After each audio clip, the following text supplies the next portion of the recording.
What is up, my mates of YouTube? My name is Aussie Marcel, and in today's video we're going to be looking at a men's fragrance, Jovan's Black Musk. But before I get into the review, I just wanted to ask my mates of YouTube, if you haven't subscribed to the channel yet, the subscribe button is down below, and your subscription actually helps me out a great deal. We're on the road to 1,000 subs, and then from there, the world. So let's see how we go. If you haven't subscribed yet, please do. It does help me out quite a lot.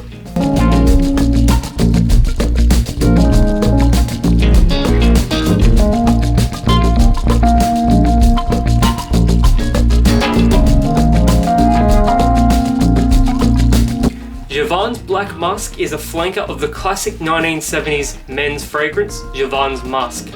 It is warm, it is spicy, and it is musky. Performance is quite weak. I have read that the first few batches of Jovan's Musk, they are quite expensive nowadays, but if you can get one of the earlier runs, before the ingredients got too diluted, it is a very powerful scent. Jovan's Black Musk is a more contemporary, modern take on the musk DNA. This is what I would call the youthful, exuberant younger brother of musk. And there is a description on the back, and I will read that out. Mysterious, sexy and sensual, masculine to the core. Jovan's Black Musk Men is a potent fragrance for the mysterious man. Dark, daring and dangerously seductive. It's what attracts.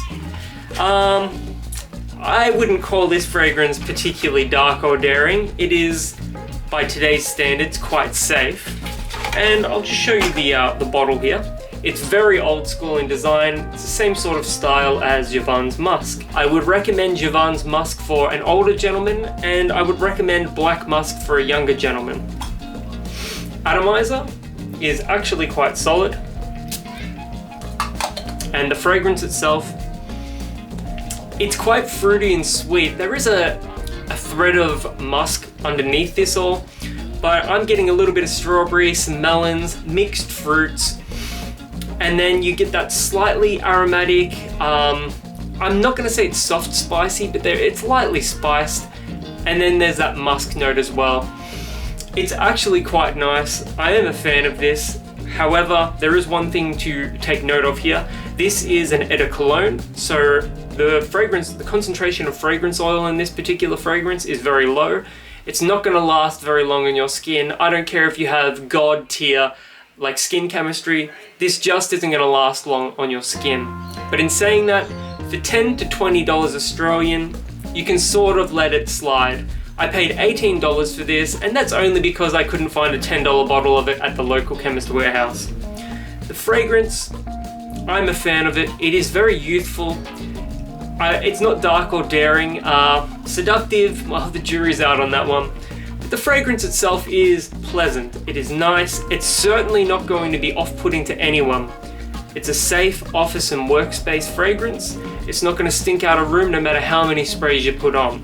So if you're after something that's on the lighter side, especially for a warmer day, Black Musk is an exceptional choice. If you can handle the fact that you're going to be reapplying this every few hours, and that is the weakest link of the fragrance. Performance is about 3 hours. I put on about 3 to 4 sprays after my shower last night, and it only lasted about 3 to 4 hours. Performance, not great. The fragrance itself though, super solid. I like the DNA of this one. Would I choose this over Jovan's Musk though? I'm not sure. I love how timeless Jovan's Musk smells. It has a cleanliness and a masculinity to it that is undeniable. Black Musk though, definitely for the younger bloke. Do I recommend it? I reckon if you can get it for $10 and you're after like a really cheap, quick gym scent, Black Musk may suit you quite fine. But if performance is a huge factor for you, then you might want to skip this one. Anyways, have you ever worn a Jovan Musk fragrance before? If you have, let me know in the comments below. And until my next video, my name is Aussie Marcel, and I'll catch you guys around.